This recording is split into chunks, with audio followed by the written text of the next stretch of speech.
Hello and welcome to this special event for AGO Next and Curator Circle members. My name is Julian Cox. I'm the Deputy Director and Chief Curator, and I'm speaking to you from land that is the territory of the Anishinaabe Mississauga Nation and was also the land of the Haudenosaunee, the Huron-Wendat, the Neutral and Seneca nations through time. I just have to say that it's been an extraordinary few days for all of us here in North America with the events that have taken place.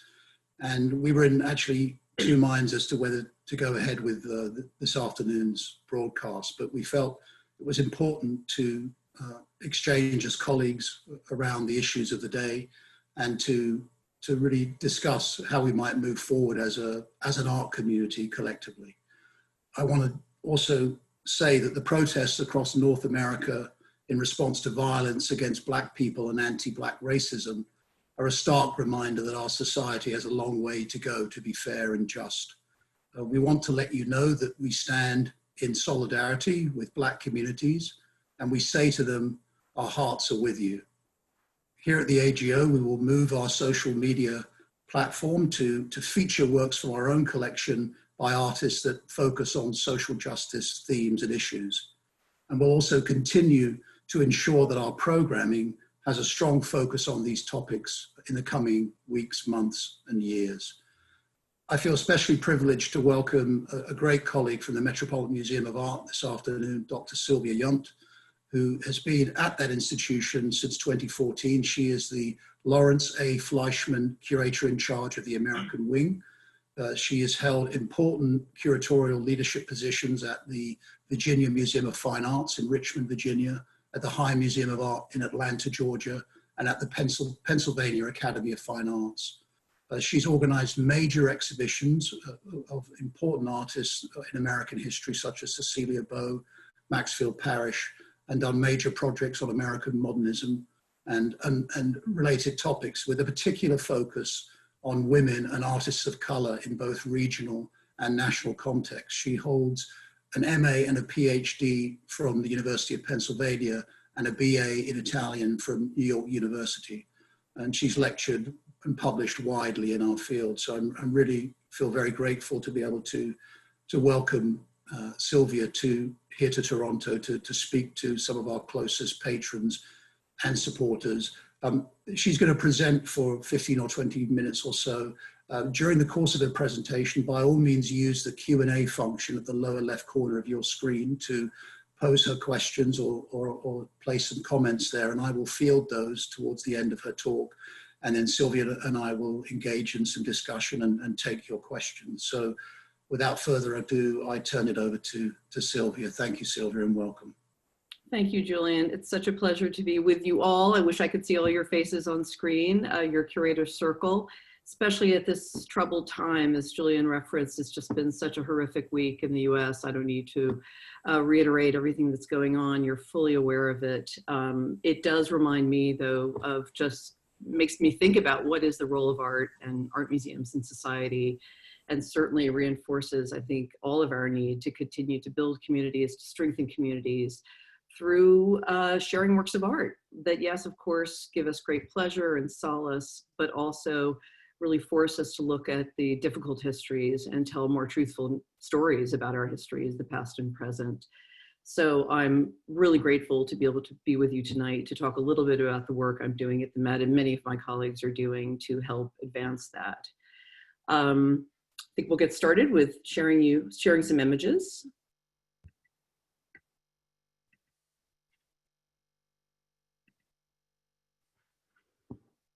Okay, Julian, can you see that image?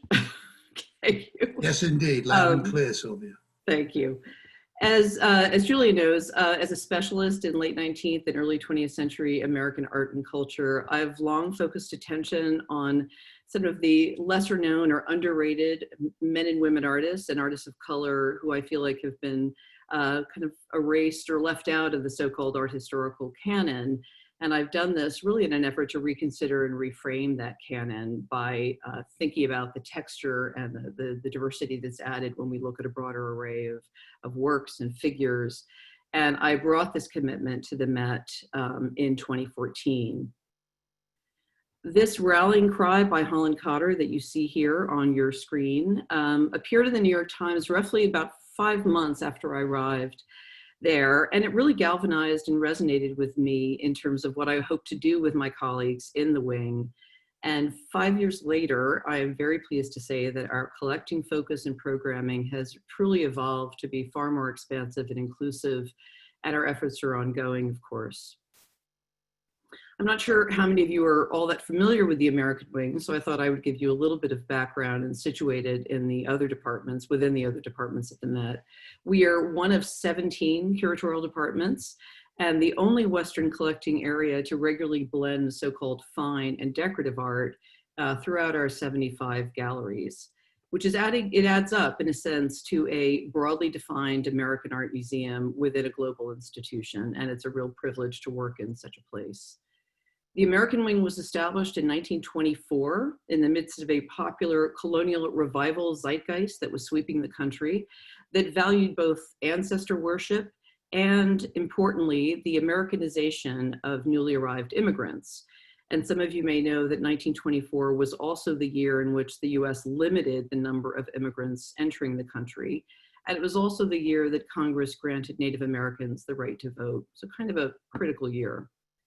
Our founding collection focus was largely on British American, colonial, and federal decorative arts and Americana, largely products of the original 13 colonies, and only with a smattering of works from Southern colonies at that.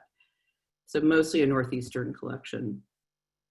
This limited cultural focus was typical of the art world at the time, when production of New Spain, New France, New Netherlands was largely ignored. And that was true of the Academy too in those years.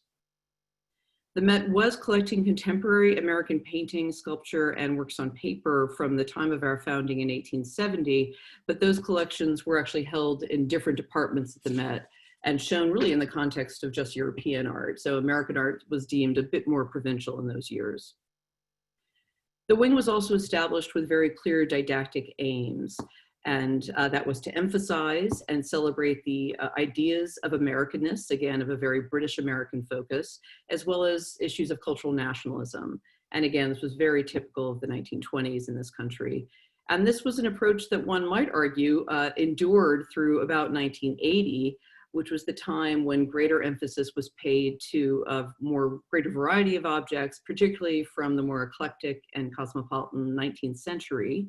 And it's also when the fine and decorative arts were actually brought together under one roof, literally under this enclosed skylit courtyard, our Engelhard Court, which dates to 1980.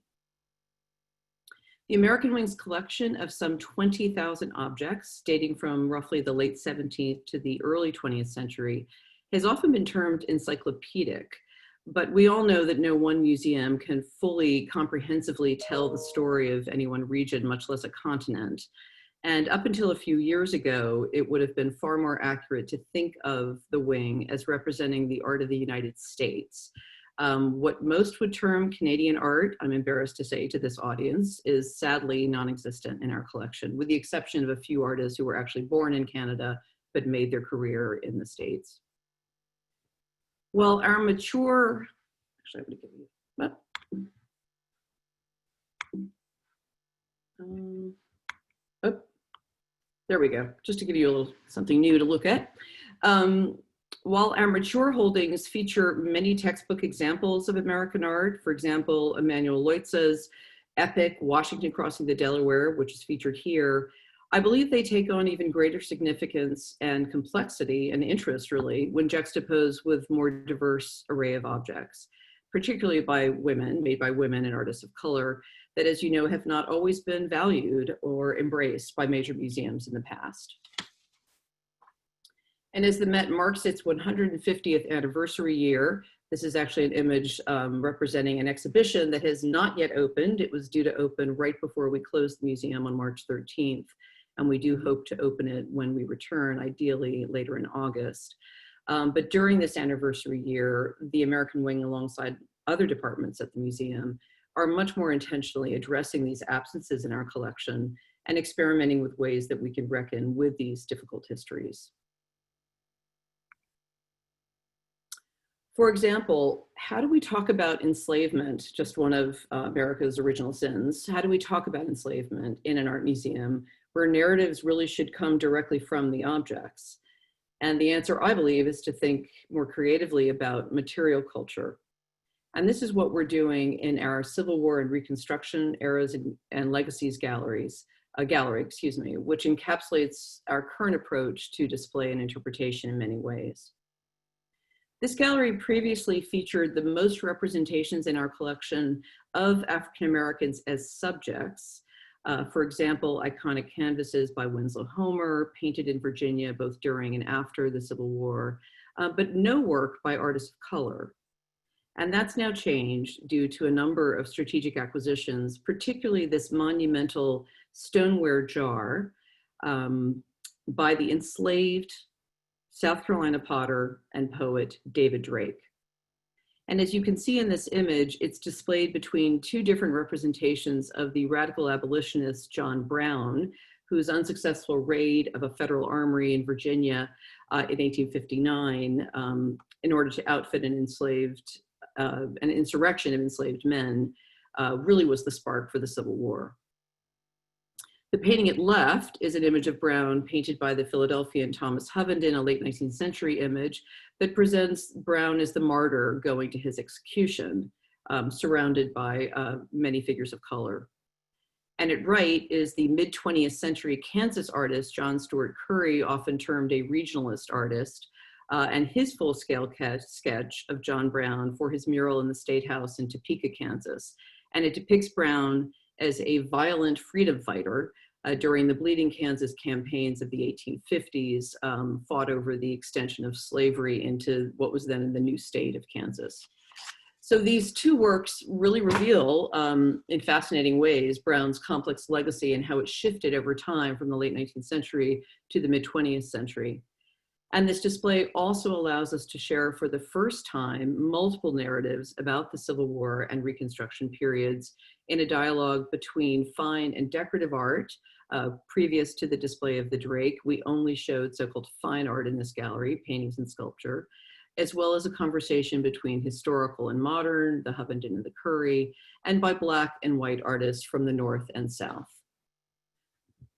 Unlike most art in the Met's collection, this impressive barrel size, roughly with a capacity of roughly 25 gallons, this barrel sized jar with striking alkaline glazes was not made for the aesthetic delight of an elite audience, but was made as a utilitarian vessel largely to store meats, pork or beef.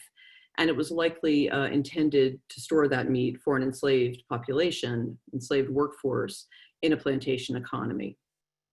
That it is also inscribed with Drake's poetic verse or rhyming couplets, and I think you can just make out some of that inscribed text in that slide, is rather remarkable because it was actually illegal for African Americans, enslaved African Americans, to be literate in South Carolina at this time in the 1850s, really from the 1830s through the Civil War, as whites feared that literacy would lead to insurrection. So it makes this work really an astonishing act of subversion, creative expression, and individual agency. It's also a remarkable survivor of a very dark chapter in America's history that opens the door to a host of complicated issues for us today, such as what does it mean for an art museum to celebrate a work by an enslaved artisan, likely produced under duress, and how should it be interpreted? I'm very excited that my colleague, Adrian Spinozzi, who's pictured here in the image at left, is organizing a landmark exhibition of Edgefield stoneware for the Met in 2022, due to open likely in February of 2022, and it will then travel to the Museum of Fine Arts in Boston. So making visible these very difficult histories, challenging histories through these transformative objects like the Drake jar just feel that much more critical and urgent for us today. As Julian knows, I have also had an enduring interest in women artists and makers, and I'm bringing more works into the American Wings collection to share space with iconic figures like Mary Cassatt, who is very well represented in the Met's collection. The Wings' diverse holdings of work by women, which continue to grow, range from late 18th century Anishinaabe beadwork to early 20th century bronze sculpture and decorative silver metalwork, which is really an art historical span, when you think of it, that parallels the course of women's suffrage in North America. And as it's 2020, we're currently marking the centennial of the ratification of the 19th Amendment that gave most American women, not all, the right to vote, by featuring a case of suffrage memorabilia, once owned by Louisiana Meyer, Cassatt's great friend, fellow artist, and patron, who did so much to build so many of the Met's collections. In February, we also activated our courtyard with this extraordinary production of Gertrude Stein and Virgil Thompson's The Mother of Us All, the mid-century opera about Susan B. Anthony and the suffrage movement in America. And this type of partnership with our so-called MetLive Arts colleagues, our friends in that department, has really allowed the American Wing to expand our historical programming and just that primarily historical focus, with these very exciting and dynamic contemporary interventions and bringing those new perspectives into our holdings and collections as well. But perhaps the most dramatic aspect of the Wing's evolution in the past few years has been how we've broadened the definition of American art and are no longer focusing solely on work made by Euro-Americans, but also by African Americans, as I've just discussed, as well as Latin and Native American individuals. And the image I'm showing you now is a gallery that focuses on collecting the arts of Mexico, which was organized by the museum's first ever curator of colonial Latin American art, who sits in the American Wing, our colleague Rhonda Castle. And the gallery features, among a range of works, some key examples of Talavera pottery. You can see one there at right and in the far left. Pottery that was actually collected by one of the Wing's founders, Emily DeForest.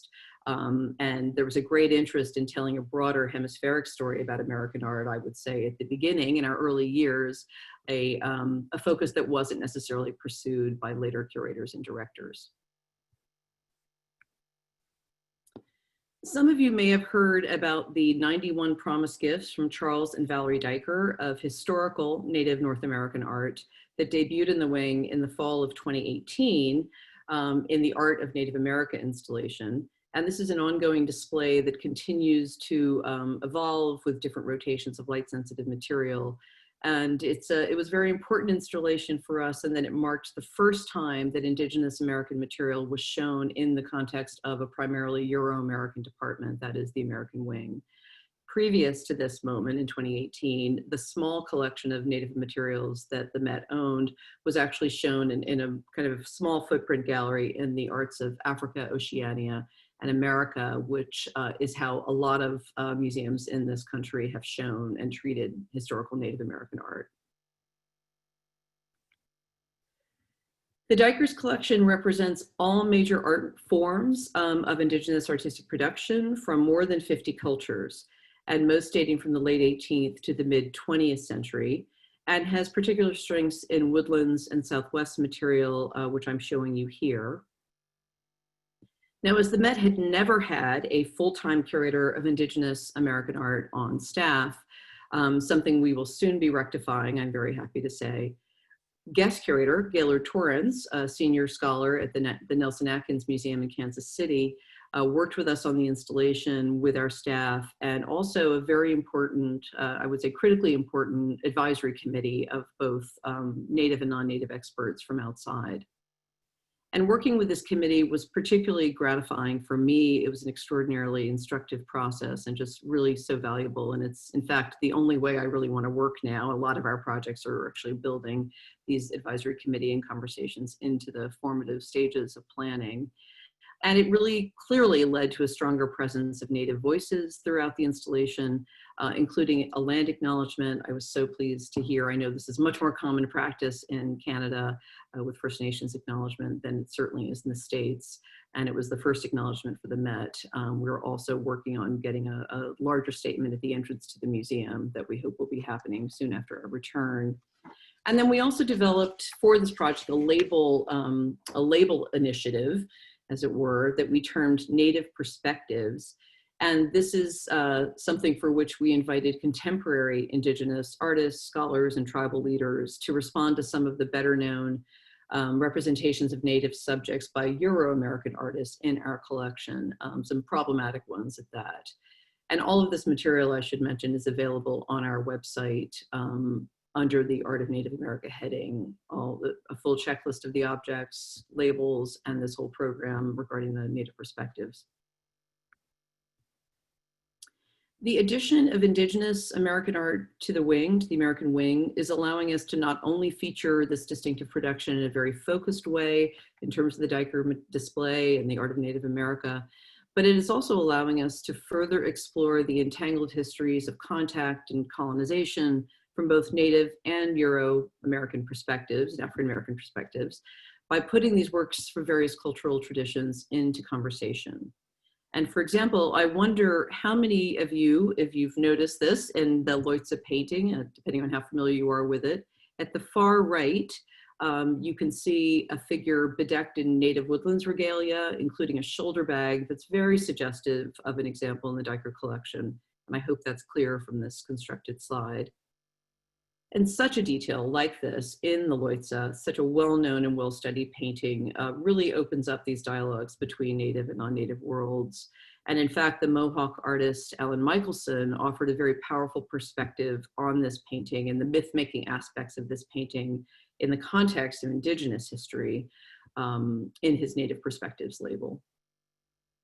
So building on this project, these dialogues, in 2021, we will be featuring a series of responsive exhibitions in the space just adjacent to the Art of Native America. And we're looking forward to doing more of that in our permanent collection galleries as well going forward. So these efforts in the American wing also lay the groundwork for the Met's 2019 commissioning of 2 monumental paintings by the Toronto-based Cree artist, Kent Monkman, who I have no doubt you're all familiar with. And working with my colleagues in the Modern and Contemporary department, specifically Randall Griffey, the artist produced these 2 impressive paintings, these works for the museum's entrance hall, Welcoming the Newcomers and Resurgence of the People, in a provocative recasting of iconic works from the Met's American and European collections. And this project was really grounded in Monkman's fervent commitment to make Western art history more inclusive and honest in his narratives, and something that, as you see, I hope you see, is resonating quite broadly with a lot of the other work in the curatorial practice that's taking place at the Met right now.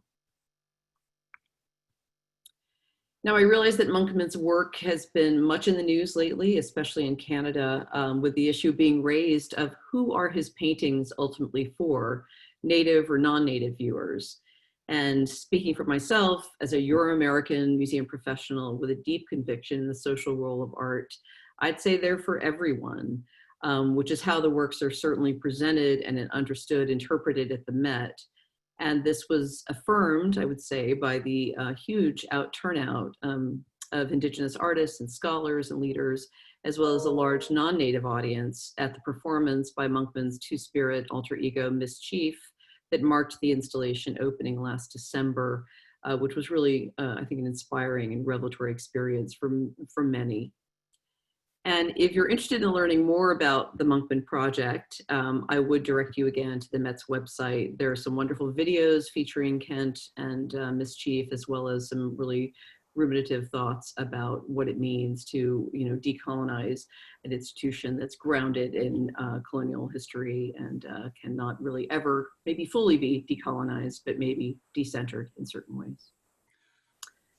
And thank you so Julian much, is back. Thank you so much, Sylvia. I just wanted to jump in, since you sort of ended these formal remarks around Kent Monkman, because it was an integral part of that project that he spent quite some time with your collection, sort of thinking about works of art that would be the conduit almost for this eventual pair of paintings that now hangs in the Great Hall.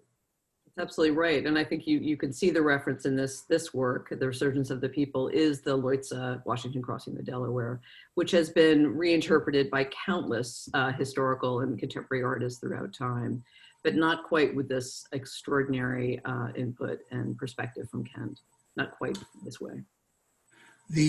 Just a question for you.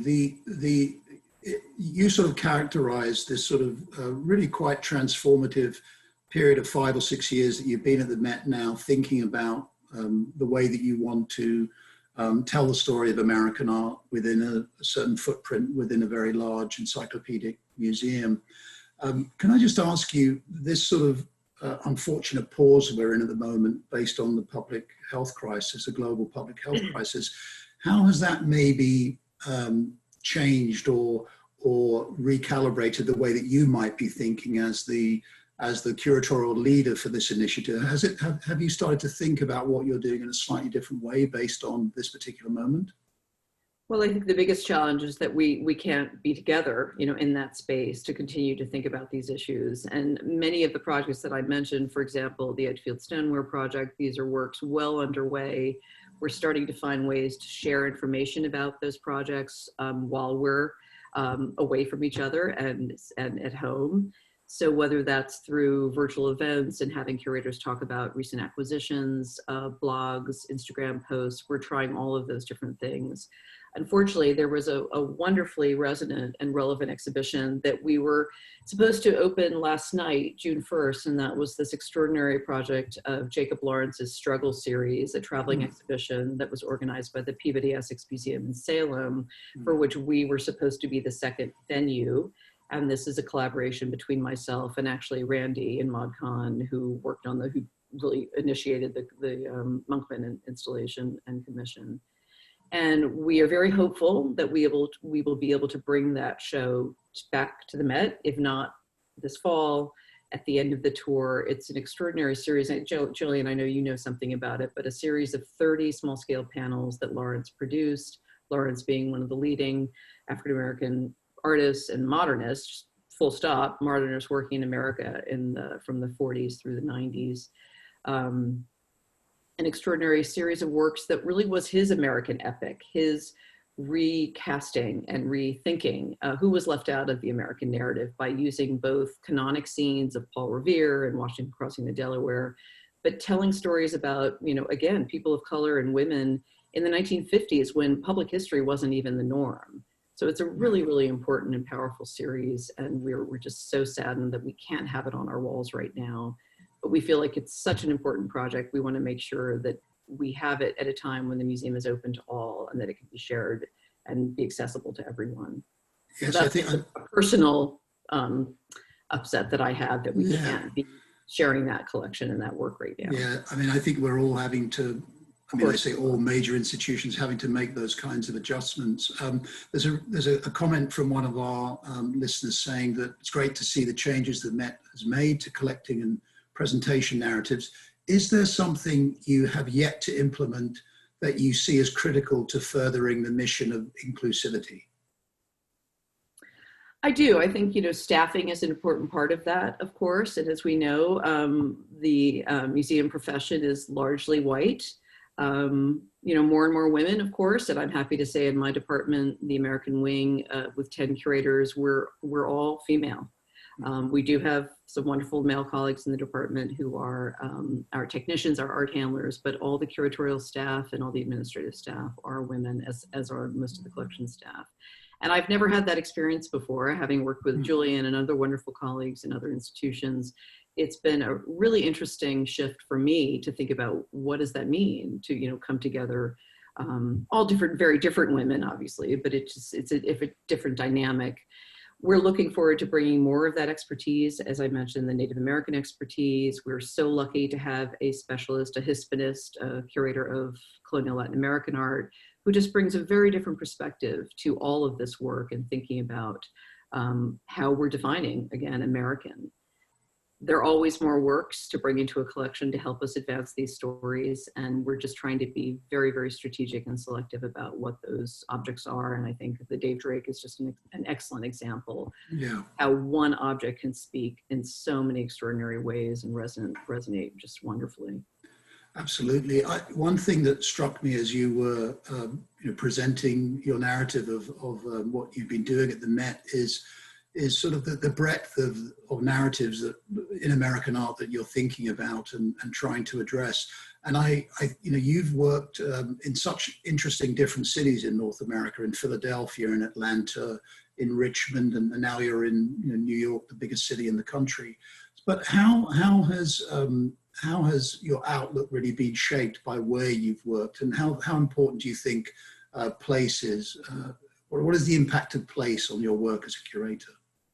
I think it's really critical, and I think it's absolutely, it's given me a very different perspective on the Met's collection, which is a collection I actually grew up with. I'm from outside of New York City, from the Hudson Valley. I was taken there as a child on many visits. I was at NYU. But I think I approached it like so many of us who study American art. It was the canonic collection, and I thought there was nothing outside of that canon that was possibly at that time, was valued, that should be valued as much. And then working in a place like Philadelphia at the Pennsylvania Academy, which is America's oldest art school and museum, founded in 1805, and just understanding the full breadth of artistic production and the variety of artists who went through those halls and studied there. I also had the benefit there of overseeing not just a historical, but also the contemporary collection. And I think having those dialogues between historical and modern contemporary was really critical to how I think about historical work and how I continue to, even though our parameters now end at the early 20th century. Happily, we have a lot of collaboration across departments. And then, like yourself, Julian, I think spending time in the South. My parents were born and raised in the South, but then they moved north and raised their family there. But we went back to the South quite a bit as children to visit my relatives. I never saw myself working in an institution there, and arriving in Atlanta, 2001, a very interesting moment, and again, our national history, a time of crisis. And getting to know that collection and getting to know that community, I think, was the most transformative part for me, understanding the significance of that civil rights history in that city, which continues to shape everything. And you yourself doing some really important projects there to build on that community and have those kinds of dialogues. I went there expecting to find a great collection of so-called Southern art, which certainly was not the case in their American holdings. They, like many museums that were founded outside of the main urban centers, or regional museums, they took the Met and Philadelphia and Boston as their model. And so we're pretty much collecting, colonial Chippendale furniture instead of looking maybe more Southern production. That did change when we were there, and the folk collections, the vernacular material, that was a great education. I first learned about Dave Drake at the High. Yes. The High has an extraordinary vessel, not quite as large as the one the Met just acquired, but yeah, very important. So I think all those places have been really significant in terms of the questions I ask about what is a canon, who's there, who's left out, and just about broadening regional focus, right? I mean, to work at the Met, it is such a Northeastern-centric institution. Yes. Despite being an international global institution, in terms of American art, certainly, that's where the canon was developed. It really started at the Met. Yeah. So breaking through that it's incredibly exciting, but it's also challenging, no question. I think there's something very powerful about, someone like David Drake, who's been known within sort of Southern circles for quite some time, and bringing him to the north, to the center, sort of cultural center of the United States. And you mentioned the big exhibition you're doing in 2022 with the Museum of Fine Arts in Boston. That will be a project that no doubt will make this artist and that context known to a much wider public than ever before. And I think that's where the margins inform the work at the center. I think we've done extraordinary work at the AGO with our Indigenous and Canadian narratives under the leadership of Georgiana Ulyarek and Wanda Nanabush to do the same thing, to think about the edges and bringing that narrative to the center and transforming the way that we talk about Canadian art through different constellations of objects. Mm-hmm. And as I think Julian, our director, Max Holein, who you had worked for in San Francisco, is very focused on thinking about complicating those narratives and thinking much more cross-culturally. And with an institution like the Met, what does it mean to be an encyclopedic museum in 2020? What does that definition mean? Should we even use that term anymore? But he's been very encouraging of thinking about breaking down those boundaries between departments. We currently have a series of installations called Crossroads that look at those dialogues, and actually our curator of Latin American art did a fascinating installation in the Asian art galleries and looking at the role of Spain in Asian societies and the dialogues and trade and empires and emporia. So that's the other great privilege, of course, of working in an institution like the Met and like the AGO, when you have this great breadth of materials and different cultural production. We don't need to just think of ourselves as just an American focus, as valuable as that can be in certain institutions. It really encourages us to think much more broadly and more hemispherically as well. Yeah. Just before we sign off, I want to sort of bring us back to the present moment and the extraordinary scenes that we've witnessed in the last week or two in North America, and sort of bring us back to the concept of curatorial responsibility, which I know is something that that we share as colleagues. But what do you mean by that when you think about your role and the way you lead your team, the way you try to present exhibitions and narratives to a large public at the Met? You know, what does curatorial responsibility mean for you, especially in this time and place?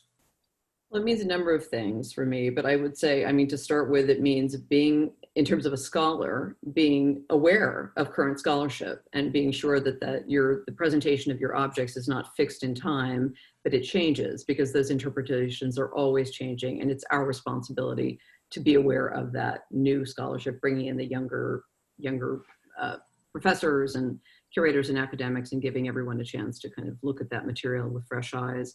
And then I also think, just more broadly, in terms of thinking about the social role, the societal role that art museums play in civic societies, especially, you know, our responsibility to share different cultures, which I think absolutely builds knowledge and then tolerance.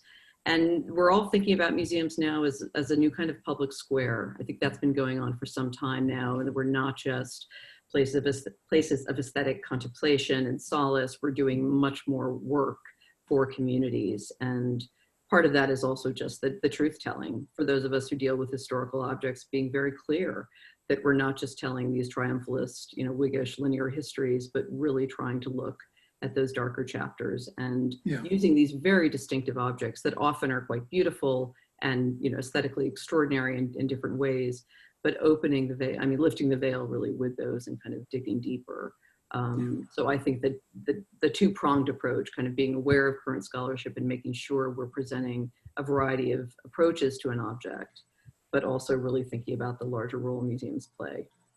And the fact, I think, that we don't necessarily have the answers. I mean, a lot of the times now, I think we have a responsibility to present questions and to pose questions around objects, and not to pretend that we really fully understand them yet. That can happen in time and can be contributed to significantly by public programs, performances, other sorts of discussions that where the object becomes a sort of cipher for a larger contemplation on a particular moment in time or culture or specific artistic production. So I think I see that as one, just a sort of as a footnote to what you said so eloquently, as one of the new responsibilities that I think we have as museum professionals in this moment and going forward. And we don't have all the answers, as you say, absolutely. And the Drake project is a good example of that. We still know very little about him. You know, we have the outlines of his biography, but that's one of the things we're really foregrounding, that we don't have all the answers in that project. And I think it's sort of rather a cheap joke, but it's great to have an antidote to the other Drake that us here in Toronto think about more often than the David Drake from the 19th century. So love that Drake too, but yeah. Yes, yeah, but he's not the original Drake. No. Sylvia, I want to thank you very much for joining us this afternoon and for sharing your expertise and passion with some of our closest supporters. And thank you all for tuning in and listening to us. We'll be back in touch with you very soon. We have some other Curator Circle events planned, and you'll be receiving some updates from us as we think about what would be the most appropriate focus for our conversation this time next week. So thank you, Sylvia, and thank you everyone for tuning in. Thank you all. It's a great pleasure. Thank you. Thanks, Sylvia. Take care, everyone. Bye-bye. Bye.